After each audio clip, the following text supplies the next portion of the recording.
দেখুন তো এটা কি মাছ রান্না করলাম। এটা হচ্ছে পোয়া মাছ।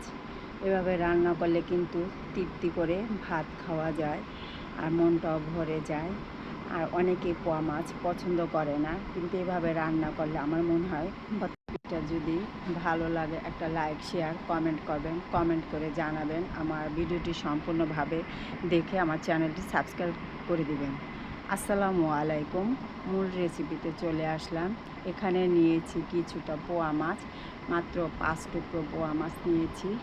ভালো করে ধুয়ে পরিষ্কার করে নিয়েছি। পোয়া মাছটা কীভাবে রান্না করব সেটাই আপনাদের সাথে শেয়ার করব। এখানে দিয়েছি, তেলটা দিয়ে দিয়েছি আগে, আর এখানে পেঁয়াজটা বাটা দিয়েছি। আপনারা ইচ্ছে করলেও কুচানো করে দিতে পারেন। পেঁয়াজটা ভালো করে ভেজে নিতে হবে যাতে গন্ধ ভাবটা চলে যায়।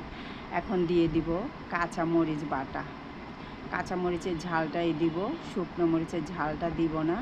দিয়ে দিব বাটা টমেটো। এখানে আমি একটা টমেটো বেটে নিয়েছি। বাটা টমেটো দিয়ে ভালো করে একটু নেড়ে চেড়ে নিব। এখন আমি এখানে দিয়ে দিব এক এক করে সব মশলা।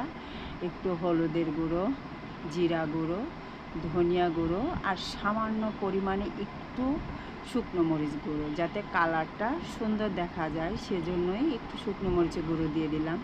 এখন দিয়ে দেবো একটু আদা রসুন বাটা।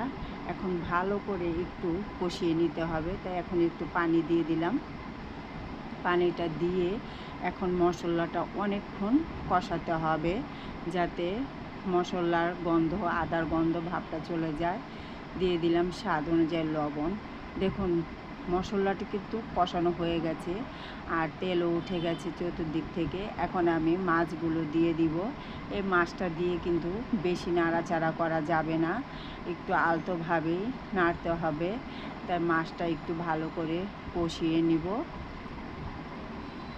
দেখুন মাছটা কষানো হয়ে গেছে, এখানে কিন্তু চতুর্দিক থেকে তেল উঠে গেছে। তো এখন দিয়ে দিলাম পরিমাণ মতন পানি। তাই এখন ঢেকে রেখে দিব হওয়ার আগ পর্যন্ত। দেখুন তরকারিটা কিন্তু হয়ে গেছে, কত সুন্দর দেখাচ্ছে কালারটাও।